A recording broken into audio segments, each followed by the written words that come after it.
What's up guys, my name's Tom, welcome back to another video. Here back to my F1 2019 career mode episode 35, and today is time for the Temple of Speed, the Italian Grand Prix at Monza. If you haven't watched the previous episode, I highly recommend go check it out. But for this weekend's Italian Grand Prix, have two reduction upgrades ready for our car. No, it's just one, and then the other one I think is for the tire wear, but that definitely is going to help us when it comes to the straight line speed. But we are not anymore the best car on the grid.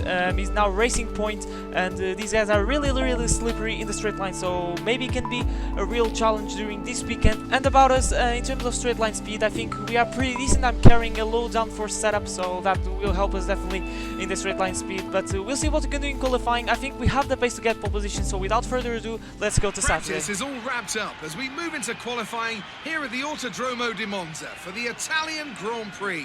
Any moment now, the teams will be heading out onto the track. And as we wait, poised for the start of what will hopefully be a thrilling qualifying, why don't you tell us, Anthony Davidson, about the things you can do to really get the most out of a car in a session like this? Well, you're largely limited by the Parc Fermé regulations, of course. Back in the old days, pre-2004, you'd work on both a qualifying setup and a race setup over practice, and then swap them over after qualifying. So the race car was quite different at times to the qualifying car. Nowadays, though, you have to find a compromise that works for both. There are a few things that you can still adjust during the session, such as the differential, the brake bias, and the front wing angle, but that's about it. So it's more about optimizing what you do have and adapting your own style to suit the track conditions. And here we are in Q1, and if you haven't noticed, I'm using a new camera for this game. I discovered that I'm not faster, but I'm more consistent, so I hope you guys enjoyed this cam. The settings are going to be in my Twitter, the link is in the description. But here we are going through Parabolica, going a bit wide, put all the full wheels off the track, but we're going to cross a line, and we're going to be fastest at the moment with a 119.4, and that is going to be enough to get us through into Q2 with the fastest time, and Ricardo with a 10th off our fastest time. So definitely the Racing Point is very strong during this weekend, and Hamilton finishing P3, so maybe the Mercedes have a word to say during this episode 35, but we'll see what we can do now through Q2.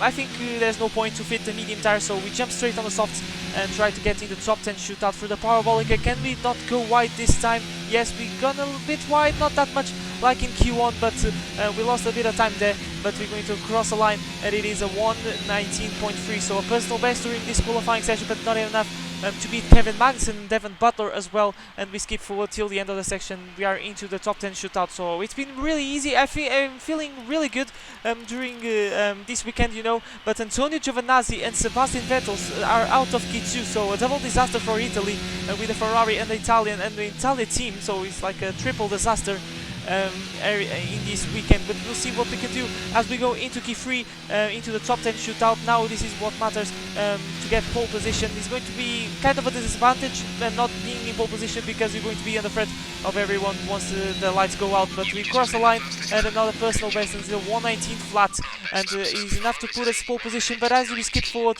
now it's Kevin Magnussen in the Racing Point, so confirmation that the Racing Point is pretty strong, but we are separated by less than 10, so everything is coming into play. So join me on this lap, braking in the middle of the 100 and 150 brake marker, and make sure to hit the apex on this chicane and make sure to get a best exit as you can. These chicanes exit are really important to get the best straight lane speed as you can, and we're already gaining 2 tenths up, so there was definitely some time left on the table, and you can clearly see going purple on the first sector, so things are really going good for us, as we are 5 thousandths of a second separated by Magnussen. That's pretty much nothing, but things are really looking good for us. Through Lesmo 1, make sure to go as wide as possible and hit the 50 brake marker into Lesmo 2. We see a little bit apex, and that results a little bit of a lost time. Open the DRS, and we'll see the straight line speed of this Red Bull, which is pretty decent now in this season 2. Remember that we got an ultimate upgrade at Singapore. I hit 100 brake marker as we go through Ascari. It's so easy to go wide. We mount the curb, because if I hit just slightly a bit, the car would send it into a spin, and that would be pretty much it. So apologies for that. I know that I'm not the best when it comes to track limits as we go into Parabolica. I locked up a little bit. I don't know if you guys could hear because I'm commenting, but through the last corner we are 2 tenths up, and this should be enough to put us at provisional pole position. Yes, it is, with a 118.8, and we are the first ones to break into the 18s. And we skip forward, and we are in pole position. Oh, and we've been faster than Kevin Magnussen by just 3,000 of a second. that's pretty much nothing, but it is enough to put us in the best starting position. Maybe not the best around here, because like I said, the starts of the year are pretty good in this game, and definitely the OP substream is going to come to play. But as you can see, the Mercedes went down the other, so they are really not in the pace as I was thinking, and our teammates starting in pole position. But the top three is separated by less than the 10, so this indicates that we're going to have a close race on Sunday. So without further ado, let's go down to the grid, the Italian Grand Prix. The Italians love their cars and they love their racing. And of course, they love it here at Monza. Home race for Ferrari, of course, who've had 18 wins here since 1950. But you know, there's not been so much luck for the locals in the cockpit recently. The last Italian driver to win this race was back in 1966. So what now? I think it's time to make some more history here today. With top speeds up to 215 miles per hour and an average lap speed of around 155 miles per hour, Monza's reputation as one of the fastest circuits in the sport is well earned. We have 11 corners on this 3.6 mile track, with the best overtaking chance coming into the heavy braking zone of the Turn 1 chicane. With me today, of course, is Anthony Davidson. Let's talk about Thomas. That was a great podium in the last race. So can they keep that momentum going this weekend? There are never any guarantees in this business, but certainly the performance last time out would have boosted their confidence coming into this one. It's time to see how our drivers are stacking up after yesterday's exciting qualifying session. Thomas lines up on pole position, and it's Kevin Magnussen in P2. As we continue through the rest of the grid today, we have Ricciardo, Verstappen, Charles Leclerc and Gasly, Bottas, Hamilton, Weber and Daniel Kvyat, Kubica, Butler, Sebastian Vettel and Giovinazzi, Grosjean, Hulkenberg, George Russell and Lando Norris. Stroll and Kimi Raikkonen finishes off the grid. Now it's almost time to lights out, so let's go down to the track.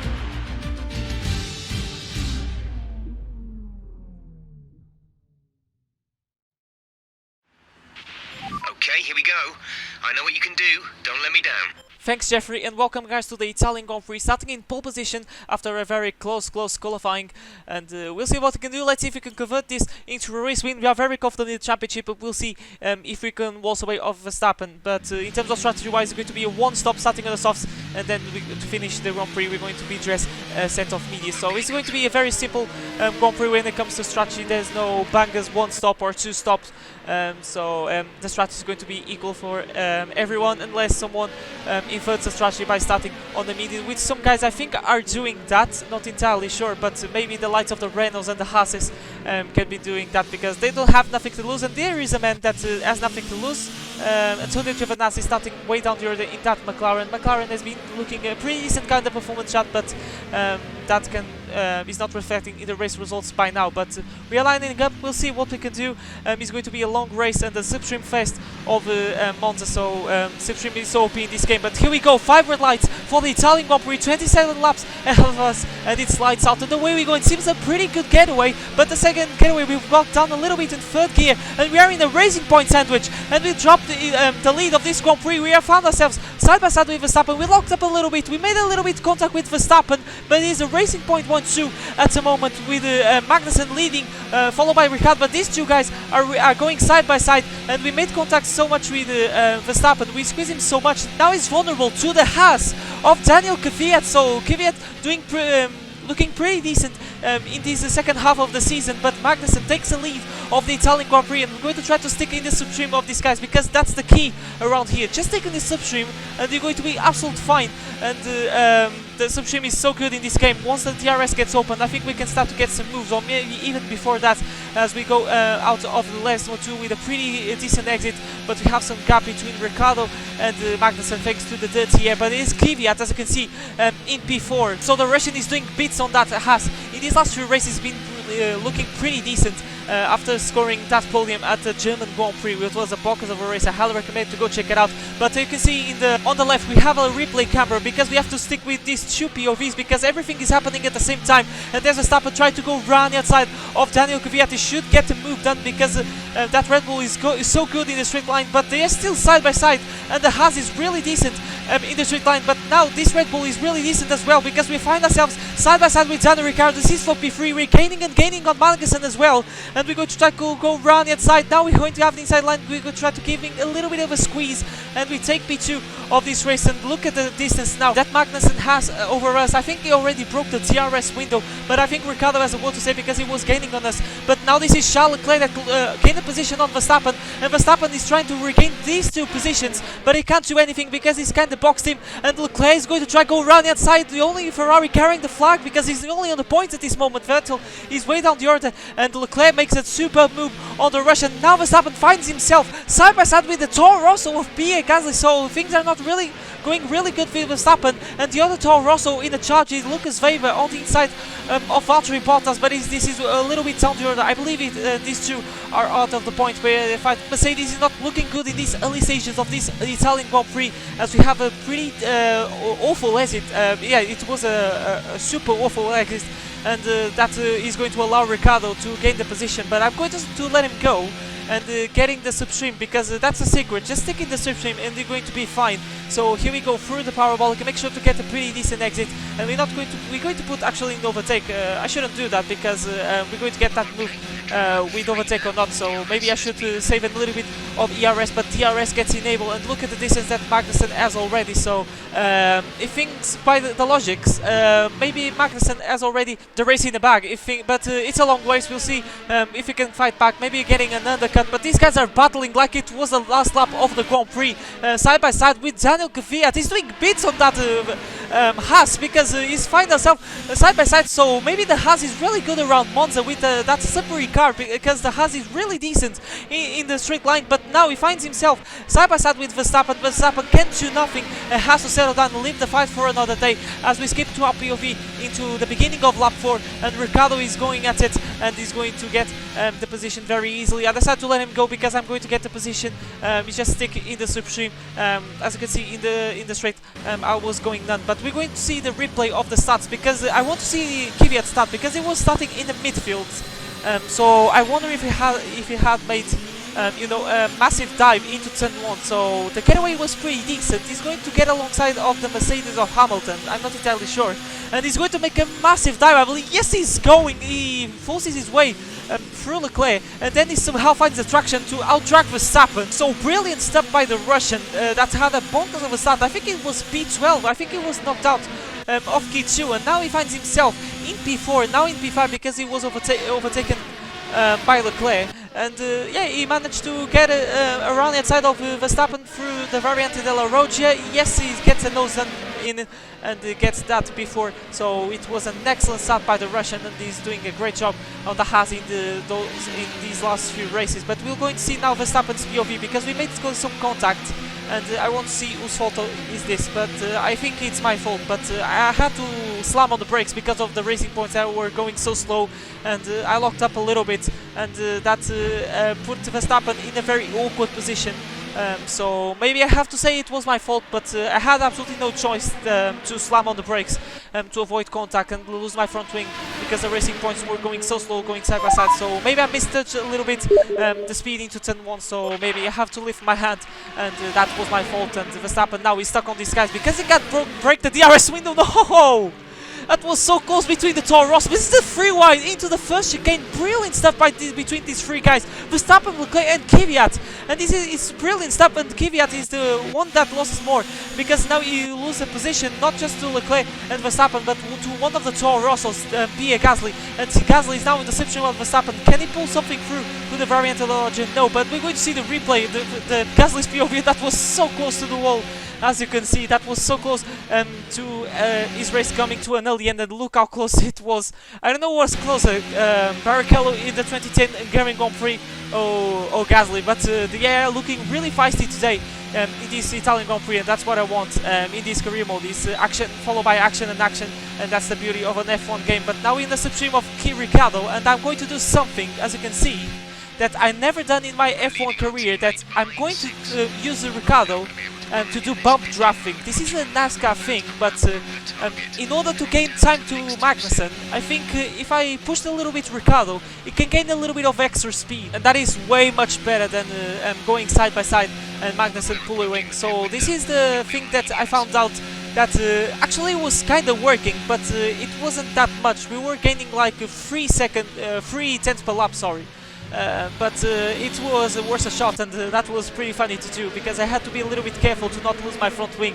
And I never seen someone doing bump drafting in Formula 1. I've seen Felix da Costa doing in Formula 3, GP3 at the time, and I think it was in 2020. And this is Bottas stuck behind, and now he's vulnerable to one of the Renaults. And it's not just Bottas that is having a nightmare of a race. It is Sebastian Vettel as well in front of the Italian fans as Raikkonen tries to hold around the outside of the Renault. I don't want to say this is Nico Hulkenberg, but this is an absolutely great battle between the mid-pack and the last pack, the red light of the field. I don't know how I should say, but this is the Renault going on the inside of Ferrari. The Ferrari is cleared, and now he's going the side of Bottas. So this is really embarrassing for Mercedes and Ferrari. They started in front during the beginning of the season, and now in the second half they find themselves fighting with the Renaults and the Haases, which are cars that are teams that are way down the points, despite the Haas now being pretty decent. But the Renault, remember that the Renault didn't score any points so far this season, and Bottas forces his way, gets his elbows out a little bit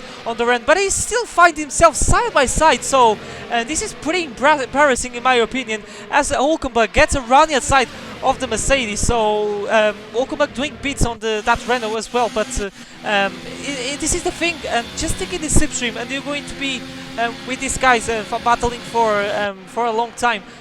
So these guys probably are not going to score points in this race because they are going to be maybe the rest of the race battling, and they are out of the points. So this is going to be their race unless they can pull an undercut or something like that. But this is now Raikkonen trying to overtake Hulkenberg. Bottas is waltzing away a little bit, so this can help a little bit because they're going to be held up through the parabolic, and even more because Leclerc shoots on the inside and makes a double overtake. I want to say Sebastian Vettel, so apologies for that, but that was a worldy overtake by Sebastian Vettel, and now maybe he can get some slipstream of Bottas. He's gaining and gaining, but not enough, and Raikkonen is going to force his way on the side. That was so close to the wall, like Gasly. This is amazing stuff between the AI, but they leave a fight for another day. But that was an amazing stuff between the AI cars. That was so close to Raikkonen put his race to an end, and this guy Antonio Giovinazzi is way down the order as well, so he can't make the moves, and it's way out, especially when you're in the medium tires. But on lap 10 I was starting to lose some time to Ricardo, and I decided, okay, I'm going to pit a lap earlier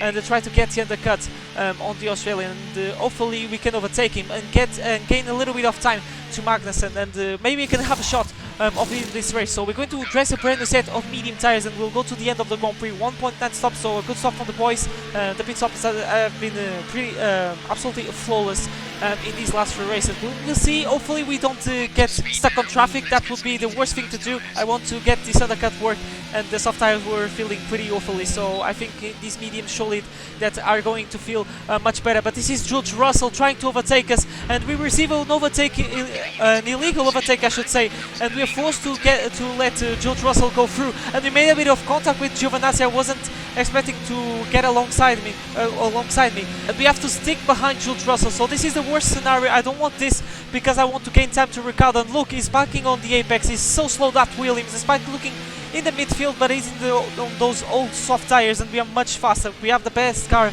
and the best tire, the tire status at the moment. The tire status, no, the tire condition. But now we're going to have some DRS, and maybe this can help us a little bit because we're going to have some extra speed. So here we go, overtake mode, bridge mix, so DRS open, and that is an easy overtake, and we'll see now if we can overtake Ricardo because we lost some time with the Williams, like I said, but now thanks to that extra speed I think we can do something. So there is Ricardo in the top right hand corner. He's going through the pits. He's going to dress a brand new set of medium tires as well, and I think this can be pretty close. Russell gaining and gaining, but he can't do anything, so hopefully he's going to pit on this lap because I don't want him to overtake me again in the start finish straight. But Ricardo is going to get out way ahead of us, so the undercut hasn't worked thanks to Russell, and virtually we are in P3 at the moment, and we have some gap to Ricardo, but hopefully he's going to get stuck on the Mercedes and the Ferrari's traffic, and that can may make us have a chance to get closer to the Aussie, but he already overtook Bottas and didn't lose any time. But we are in the DRS window, we're going purple on the third sector, but we overtook Kevin Magnussen, as you can see. So I don't know what happened to Magnussen, but he lost the lead of the race, and he lost plenty of time. So I wonder what happened to Magnussen. Did he have a penalty, like a 3 or 5 second time penalty, and he had to serve you know, the penalty in the pit? Probably it was that, because it's impossible that he lost so much time, because me and Ricardo were stuck on traffic. But we take the lead on Ricardo thanks to the DRS and slipstream, and we are in first place of this Italian Grand Prix. But remember, Ricardo is going to have a word to say, because he's going to stick in the slipstream. He has DRS, and there we go, we're going side by side through Ascari. This is great stuff, and we're going to try to hold Brownie outside, but he's really hot, and we're going to let him through, and we're going to wait for the start finish straight to regain this position. So this is going to be our race, just overtake after overtake, because the slipstream in this game is so potent. It's already potent in default Season 1 cars. Imagine with Season 2 and maybe a Season 5 car if you don't have any wreck change. The slipstream is absolutely ridiculous at that point of the career mode. I never had that opportunity because I never reached the Season 5, but here we go once again, and we take the lead of the Italian Grand Prix. So yeah, it's kind of a boring stage of the race, just overtake after overtake, and they are pretty easy overtakes, I'm not gonna lie. It's just overtaking in the straight line, so hopefully we can get hopefully we can have a better battle with the Aussie. But he's really close to my gearbox, but he can't do anything because the straight line speed of this Honda engine is pretty decent, and I'm going with a low down force setup. But look at this is Kevin Magnussen trying to go on the inside of Daniel Ricciardo. We already pulled away a little bit of Ricciardo, so this is really good for us. But the Racing Points going at it through the final corner, through Parabolica, as they're going still side by side, and who's going to get the DRS is the Racing Point in the inside line. That is Cam Magnussen, and he takes the second place of this Italian Grand Prix. So finally I'm getting some breathing space, but not enough to break the DRS window, because they are really close, as you can see in the proximity arrow. And I think Magnussen is going to have DRS, and he's not that far, and he's going to start to gain and gain. He's 3 tenths away, so definitely he has DRS, and he's going to get the slipstream, and he's going to maybe down on the inside. He's going dive on the inside, and he's going to retake the lead. We're going to try to get a bit of a switch back, but he packs decently in the apex, and there's nothing I can do. And Magnussen, look at already the distance that he's gaining, so that Racing Point is really good in the straight line. But we skip forward a little bit till the end of the lap, and we managed to gain a little bit of time, because we can do something in the second sector despite going with the low down force setup, because this Red Bull is really capable on the corners, and we're going to have DRS. But Ricciardo is going with the fastest lap, and he's going to have DRS as well, and this is going to be a free wide. No, Ricciardo backs off a little bit, but this is for the lead of the race. We're going to try go running outside of Magnussen, and we gone a little bit deep, so we're going to try giving a little bit of a squeeze, and we retake the lead of this Grand Prix. But Magnussen maybe has a word to say, because he's really close, and yes, he's going on the inside for Cover Grande, and he retakes the lead of this Grand Prix. I'm going to try to stick in the slipstream, and maybe he can dive on the inside through the Variante della Roggia, and but Magnussen is really good on brakes, as you can see, pulled away in the braking zone. So just to see how confident he is, and I'm not confident at the moment, because we lost a little bit the back end, and that is going to result in maybe Ricciardo have a chance, as we go side by side through the Lesmo 1, and he gets the position as he's in second place already into Lesmo 2. But we're going to have DRS once again. How many times did I hope on the DRS during this Grand Prix? That's the magic of Monza. It's just slipstream, straight line speeds, a simple seat for some reason. But look at this, the distance that Ricciardo already has. We have to wait for the start finish straight, but he's gaining on Magnussen, so can we see a free wide? But I think we are too far. But what a race it has been, full of overtake action, and yeah, I absolutely love Monza, and it always provides great racing. And as we go into the parabolic, so this is really important to set a good exit, and we set with no track extending. So I'm learning as the laps go by. Remember, these are my first races without a racing line, so it's just a question of learning the track, and I think I'm doing pretty good during this weekend. And here we go, DRS open, and we're going on the inside through the first chicane, and we're going to take P2 of this Grand Prix very easily on Ricciardo. He has the fastest lap at the moment, but we are in P2, and as you can see, we skip forward a little bit on lap 20, and Magnussen is still in the lead, and we're trying and pushing as hard as we can, but we can't do anything. That Racing Point is really slippery on the straight line. We have DRS, but from then on he broke the DRS window, and that was pretty much it. And look at the distance that he already has. We broke the DRS window over Ricciardo, so now it's just a question of bring it home. And we skip forward onto lap 26. I'm trying to set the fastest lap, going on not lap and bridge mix, and we're going to set the fastest lap pretty easily, but we have to save fuel, we have to save the car, the engine.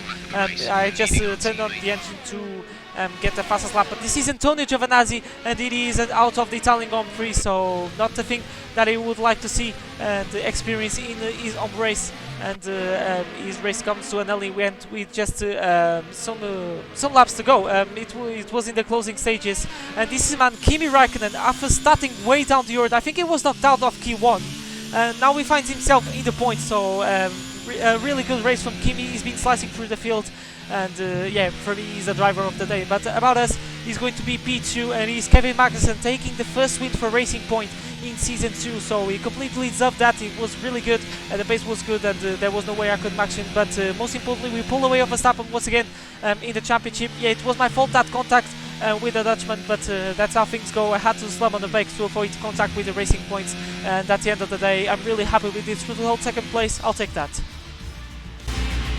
Okay, good job, mate. Really well done. That was a fantastic drive.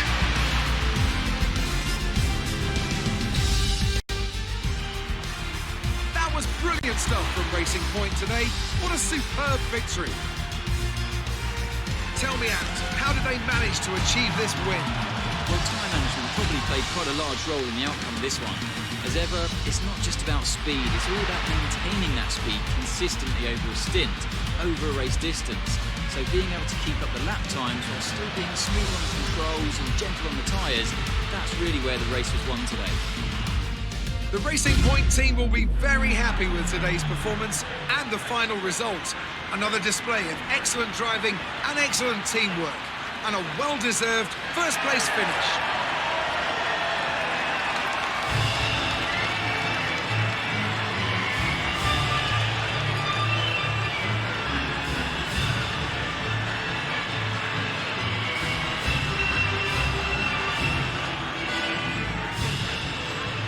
So it was a very positive day in the Red Bull office, and yeah, I will be happy with a win after a pole position, but I'll take that every single day of the weekend. Verstappen way down the order, he finished in P9, so he just scored 2 points, so it was a poor weekend for the Dutchman, and we find ourselves still in the lead of the championship with 56 points away, so everything is going well for us. The Racing Points climbing their way through the stands, and those constructors, I think we have already one hand in the trophy, but we have to work a little bit still. Driver standing despite being comfortably, but I think everything is in our way. So guys, that has been episode 35 of my F1 2019 career mode. I'm going to fit some old engine components because the next track is going to be Singapore, which is a track really good for the Red Bull. Yeah, it's a natural track for the Red Bull because it requires a lot of force, so things are really good for us. We're going to have the ultimate upgrade in the next episode hopefully, but as you can see in the championship standings, everything going in our way, so make sure to smash like, scratch, and if you see plenty more Formula 1 2019 career mode and F1 2020 because the game is really around the corner. Sorry for the lack of videos, but exams, so I hope you guys understand, but we really need to finish this career mode. But for me is everything. My name is Tom, and tomorrow should be online the episode of my F2 career mode, so I hope you guys enjoyed. My name is Tom, and I'll see you guys for brand new video next time, but for now it's goodbye.